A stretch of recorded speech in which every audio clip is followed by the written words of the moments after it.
ఉత్తర తెలంగాణలో స్వల్పంగా భూమి కంపించింది. ఆసిఫాబాద్కు 10 కిలోమీటర్ల దూరంలో గోలే టీ ఓపెన్ కాస్ట్ మైన్స్ కు దగ్గరలో భూకంప కేంద్రాన్ని గుర్తించారు. ముందు ఆకాశంలో ఉరుములు అనుకుని లైట్ తీసుకున్నారు జనం. ఆ తర్వాత ఒకరితో ఒకరు ఫోన్ చేసుకుని భూకంపం వచ్చిందని తమ అనుభవాల్ని షేర్ చేసుకున్నారు.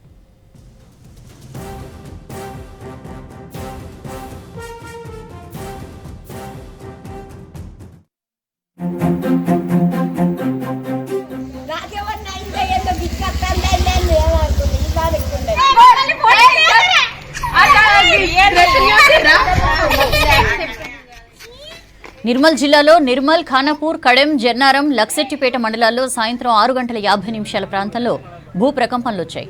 కొన్ని ప్రాంతాల్లో 5 సెకండ్లు, ఇంకొన్ని ప్రాంతాల్లో 2 సార్లు భూమి కంపించింది. కొన్ని ప్రాంతాల్లో 5 సెకండ్ల చొప్పున 2 సార్లు భూ ప్రకంపనలు వచ్చాయి. దీంతో జనం ఇళ్ల నుంచి బయటకు పరుగులు తీశారు.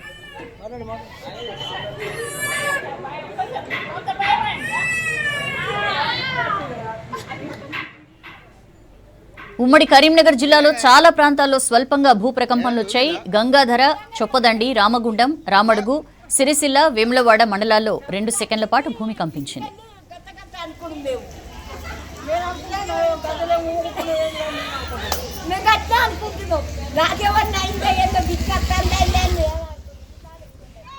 ఉత్తర తెలంగాణలో స్వల్పంగా భూమి కంపించింది. ఆసిఫాబాద్ కు 10 కిలోమీటర్ల దూరంలో గోలేటీ ఓపెన్ కాస్ట్ మైన్స్ కు దగ్గరలో భూకంప కేంద్రాన్ని గుర్తించారు. ముందు ఆకాశంలో ఉరుములు అనుకుని లైట్ తీసుకున్నారు జనం. ఆ తర్వాత ఒకరితో ఒకరు ఫోన్ చేసుకుని భూకంపం వచ్చిందని తమ అనుభవాల్ని షేర్ చేసుకున్నారు.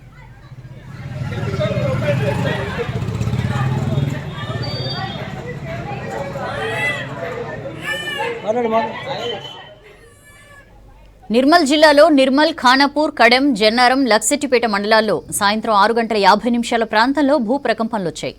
కొన్ని ప్రాంతాల్లో 5 సెకండ్లు, ఇంకొన్ని చోట్ల 2 సార్లు భూమి కంపించింది. కొన్ని ప్రాంతాల్లో 5 సెకండ్ల చొప్పున 2 సార్లు భూ ప్రకంపనలు వచ్చాయి. దీంతో జనం ఇండ్ల నుంచి బయటకు పరుగులు తీశారు.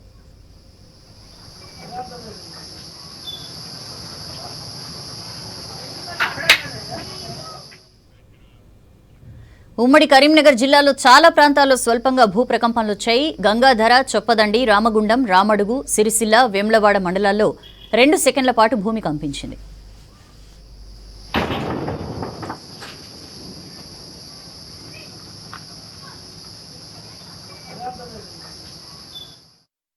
బిల్డింగ్ అదిలినట్టు అనిపిస్తుంది. 2 సార్లు 3 సార్లు ఒక అంటే ఇంతకుముందు సుతా చూసినా కానీ అప్పుడు సౌండ్ వచ్చింది. ఇప్పుడు సౌండ్ రాలేదు కానీ ఇట్లా గుప్పు అని 3 సార్లు వచ్చింది. రాగానే ఏమనుకున్నారు మీరు? ఫస్ట్ భూకంపం అనుకున్నారా లేక ఇంకేదన్నా అనుకున్నారా? కొంచెం భయం అయినట్టు అనిపించింది. కదిలినట్టు అయింది. కొంచెం సౌండ్ వచ్చి కదిలింది. మళ్ళీ 5 నిమిషాల గ్యాప్తో మళ్ళీ ఒకసారి సౌండ్ వచ్చి మళ్ళీ కదిలింది. ఏమనుకున్నారు ఆ టైంలో మీరు? ఏదో షేక్ అయినట్టుగా అనిపించింది. ఏంటి అని అంటే తర్వాత ఇక మళ్ళీ భూకంపం అనేది తెలిసింది. ఓకే, ఇంతకుముందు గతంలో ఎప్పుడైనా ఎక్స్పీరియన్స్ చేశారు ఇలాంటివి లేదు, ఇప్పుడే ఫస్ట్ టైం. అదేదో ఎవరో నెట్టినట్టుగా అనిపించింది. అట్లా 2 సార్లు 5 నిమిషాల గ్యాప్తో మళ్ళీ 2 సార్లు రావడం జరిగింది. బయట కూర్చున్నాము, ఇట్లా గాలి వెళ్ళింది చల్లగా కానీ కూర్చున్నాము. కూర్చున్నసరికి ఒక్కటేసారి ఇట్లా కదిలినట్టు అనిపించింది. పోనీ ఏందో అనుకున్నాం. మళ్ళీ రెండోసారి కూడా కదిలింది. కదలగానే అక్కడ నుంచి లేచి పక్కకు జరిగేసినాను. రాష్ట్రానికి అప్పులు పుట్టడం లేదని, స్వీయ నియంత్రణే దీనికి పరిష్కారమన్నారు సీఎం రేవంత్ రెడ్డి. ఉద్యోగులు కొత్త కోరికలతో ధర్నా చేస్తే వ్యవస్థ కుప్పకూలుతుందని చెప్పారు. ప్రజా సేవ కోసం వచ్చిన ప్రభుత్వాన్ని అస్థిరపరిచే కుట్రలో భాగం కావద్దని ఉద్యోగ సంఘాలకు సూచించారు. తెలంగాణను మళ్లీ కోతుల గుంపునకు అప్పగించొద్దన్నారు సీఎం రేవంత్.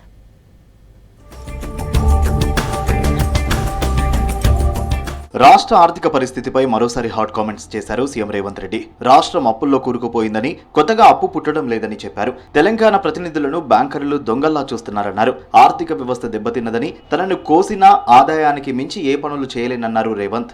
రాష్ట్రం ఆర్థికంగా బాగలేదు, అప్పు పుడతలేదు, అనా పైసా ఎవడు ఇస్తలేడు. ఎవరినైనా కలవడానికి పోతే బ్యాంకర్లు దొంగలను చూసినట్టు చూస్తున్నారు తెలంగాణ రాష్ట్ర ప్రతినిధులను.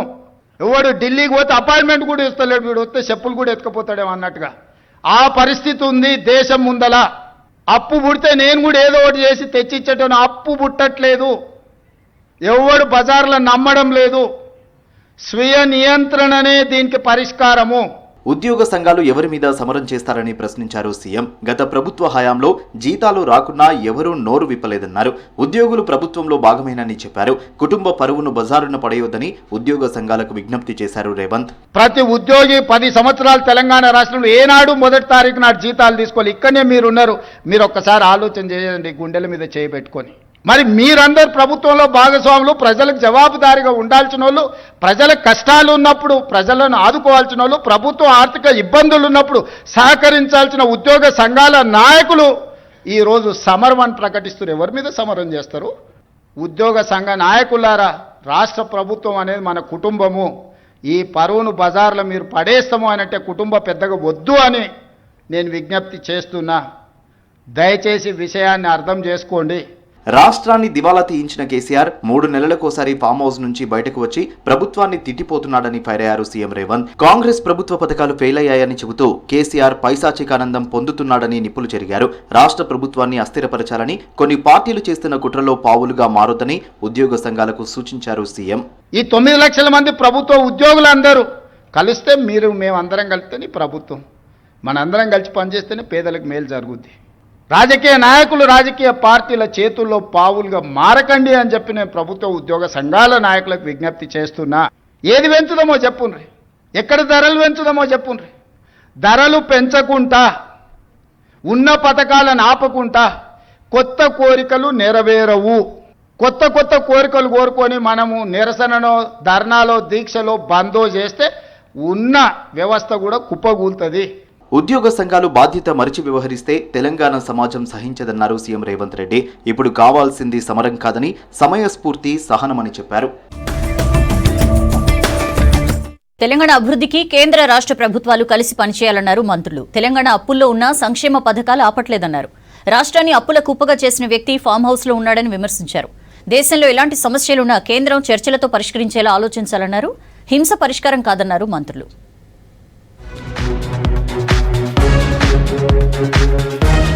రాష్ట్రం, కేంద్రం జోడెడ్లలాగా పనిచేస్తేనే తెలంగాణ అభివృద్ధి చెందుతుందన్నారు మంత్రులు కోమటిరెడ్డి వెంకటరెడ్డి, సీతక్క.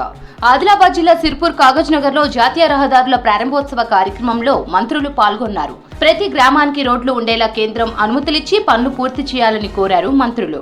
मेरा एक ही रिक्वेस्ट है और जो बाकी का फॉरेस्ट का क्लियरेंस है और बाकी का जो पेंडिंग वर्क है ये हमारा गवर्नमेंट का तरफ से मैं और हमारा इंचार्ज मिनिस्टर हमारा सीएम साहब रेगुलर फॉलो अप करते हुए पूरा चालू कर रहे हैं. आप जो फंड से जो नया रोड से अभी जो नया एमपी जो रिक्वेस्ट करे थे, we are requesting for you. Connectivity is main important to for development every village or every state. That's why we are requesting our Congress party. We are requesting no discrimination. We are all committed to for only development. That's why we are asking more funds for every district across the Telangana, sir.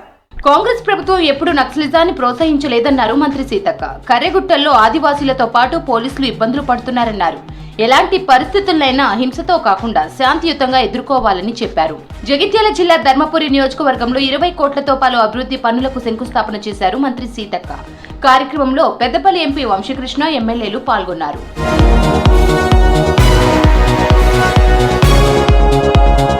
RTC ఇప్పుడిప్పుడే కోలుకుంటోందని, సమ్మె చేయవద్దని RTC కార్మికులకు విజ్ఞప్తి చేశారు మంత్రి Ponnam Prabhakar. RTC పరిరక్షణ, కార్మికుల సంక్షేమం, ప్రయాణికుల సౌకర్యానికి ప్రభుత్వం ప్రాధాన్యత ఇస్తోందన్నారు. ఆర్టీసీ సమ్మె చేస్తే ప్రజలు ఇబ్బందులు పడతారని చెప్పారు. హైదరాబాద్ మినిస్టర్ క్వార్టర్స్ లో పొన్నం ప్రభాకర్ ను కలిశారు ఆర్టీసీ సంఘాల నేతలు.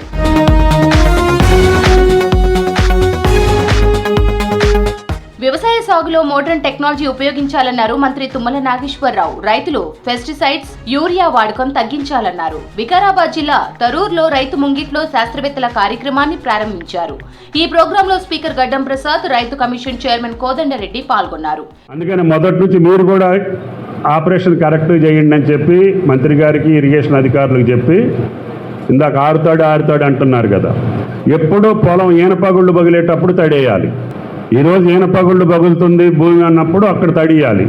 అంటే వారం 10 రోజులకు ఒకటి ఇచ్చినా కూడా మన మెరక పంటలకు ఎట్లయితే నీళ్ళు ఇస్తామో అదే పద్ధతిలో మిర్చికి, పొగాకి, మెట్ట పంటలకు ఏ రకంగా వారానికి ఒకసారి తడిస్తామో వరికి కూడా మీరు అట్లా ఇవ్వండి. 70 బస్తాలు పడకపోతే మామిడికాయలలో కార్బైడ్ వాడకం తగ్గించేందుకు చర్యలు తీసుకోవాలని అధికారులను ఆదేశించారు మంత్రి తుమ్మల నాగేశ్వరరావు. ప్రతి పండ్ల మార్కెట్లలో తనిఖీలు చేపట్టాలని సూచించారు. మంత్రి ఆదేశాలతో జీహెచ్ఎంసీ డిప్యూటీ డైరెక్టర్ ప్రసాద్ రావు, ఫుడ్ సేఫ్టీ ఆఫీసర్ రాజేశ్వరి తనిఖీలు చేశారు. జాంబాగ్, బాటసింగారం పండ్ల మార్కెట్లను పరిశీలించారు. మోతాదుకు మించి ఎథోఫోన్ ఎథిలీన్ ప్యాకెట్లను పండ్ల పక్వం కోసం ఉపయోగిస్తున్నట్లు గుర్తించారు. వాటిని సీజ్ చేసి ఆర్పీఎం పరిశీలన కోసం పంపించారు. కార్బైడ్ వాడితే కఠిన చర్యలు తీసుకుంటామన్నారు అధికారులు. ఇండియా పాక్ మధ్య హై టెన్షన్స్ కొనసాగుతున్నాయి. మే 7న అన్ని రాష్ట్రాలు భద్రతా మాక్ డ్రిల్స్ నిర్వహించాలని ఆదేశించింది కేంద్ర హోంశాఖ. రక్షణ శాఖ కార్యదర్శితో సమావేశమయ్యారు ప్రధాని మోదీ. ఉగ్రవాదంపై పోరాటంలో భారత్కు అండగా ఉంటామన్నారు రష్యా అధ్యక్షుడు పుతిన్. మరోవైపు కష్టకాలంలో పాక్కు తోడుగా ఉంటామంది చైనా.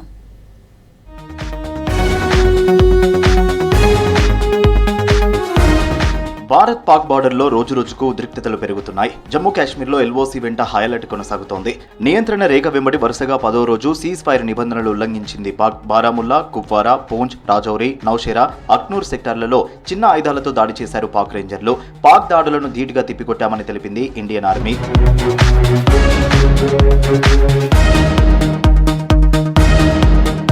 పాక్తో ఉద్రిక్తతల వేళ రాష్ట్రాలకు కీలక ఆదేశాలు జారీ చేసింది కేంద్ర ప్రభుత్వం. దేశంలోని అన్ని రాష్ట్రాలు మే 7న భద్రతా మాక్ డ్రిల్స్ నిర్వహించాలని తెలిపింది. ఈ మేరకు రాష్ట్రాలకు ఆదేశాలు జారీ చేసింది కేంద్ర హోంశాఖ. వైమానిక ఉగ్రదాడులు జరిగితే ఎలా ఎదుర్కోవాలనే దానిపై ప్రజలకు అవగాహన కల్పించాలని సూచించింది. అలాగే కీలకమైన ప్లాంట్ల రక్షణ సహా అనేక అంశాలపై ప్రజలను అప్రమత్తం చేయనున్నారు అధికారులు.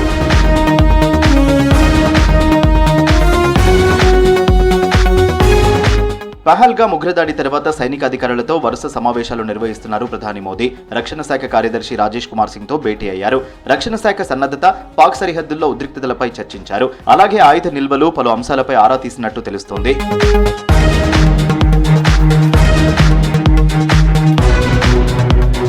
ఉగ్రవాదంపై పోరాటంలో భారత్కు అండగా ఉంటామన్నారు రష్యా అధ్యక్షుడు పుతిన్. పహల్గామ్ ఉగ్రదాడి తర్వాత తొలిసారి ప్రధాని మోదీకి ఫోన్ చేసి మాట్లాడారు. టెర్రర్ అటాక్లో మరణించిన ఫ్యామిలీలకు ప్రగాఢ సానుభూతి ప్రకటించారు. ఉగ్రవాదులను, వారి మద్దతుదారులను శిక్షించాల్సిందేనని చెప్పారు. ఉగ్రవాదంపై భారత్ చేస్తున్న పోరాటంలో పూర్తి మద్దతు ఉంటుందని ప్రకటించారు పుతిన్.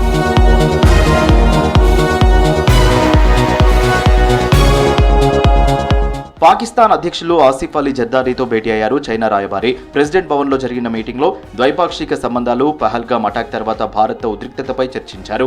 భారత్ రెచ్చగొట్టేలా వ్యవహరిస్తుందన్నారు పాక్ ప్రెసిడెంట్ ఆసిఫ్ అలీ జర్దారీ. మరోవైపు పాకిస్తాన్ కు తమ పూర్తి మద్దతు ఉంటుందన్నారు చైనా రాయబారి. పాక్ చైనా బంధం ఐరన్ బ్రదర్స్ లాంటిదని చెప్పారు చైనా అంబాసిడర్.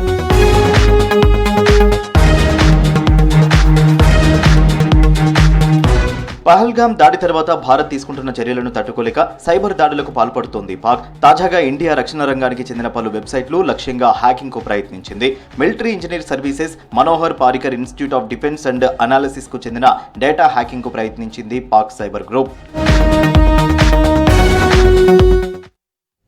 మిస్ వరల్డ్ పోటీలకు సర్వం సిద్ధమైంది. ఇప్పటికే పోటీదారులు సిటీకి చేరుకుంటున్నారు. ఇటు ఏర్పాట్లపై సమీక్షించారు సీఎం రేవంత్. పకడ్బందీ భద్రతతో పాటు అతిథులకు ఎలాంటి అసౌకర్యం కలగకుండా చూడాలన్నారు.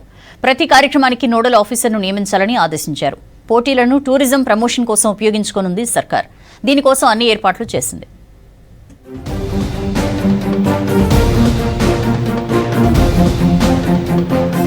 తెలంగాణ ఖ్యాతిని విశ్వమంతటా తెలిపేలా ఉపయోగపడే మిస్ వరల్డ్ పోటీలను ప్రతిష్టాత్మకంగా నిర్వహించాలని ఆదేశించారు సీఎం రేవంత్ రెడ్డి. పోటీల్లో పాల్గొనే 116 దేశాల అతిథులకు ఎలాంటి అసౌకర్యాలు కలగొద్దని చెప్పారు. పోటీలు పూర్తయ్యేంత వరకు ఎక్కడా చిన్న పొరపాటు జరగొద్దని అధికారులను ఆదేశించారు. మిస్ వరల్డ్ 2025 ఏర్పాట్లపై కమాండ్ కంట్రోల్ సెంటర్ లో ఉన్నత స్థాయి సమీక్ష నిర్వహించారు ముఖ్యమంత్రి రేవంత్ రెడ్డి. మే 10 నుంచి 31వ తేదీ వరకు జరిగే కార్యక్రమాలకు నోడల్ ఆఫీసర్లను నియమించాలని సూచించారు.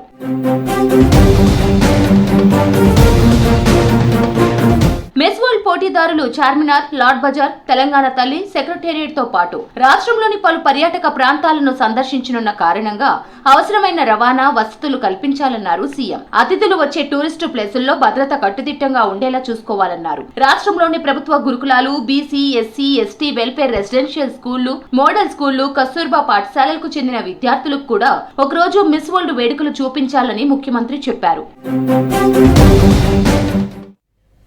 That's all for now.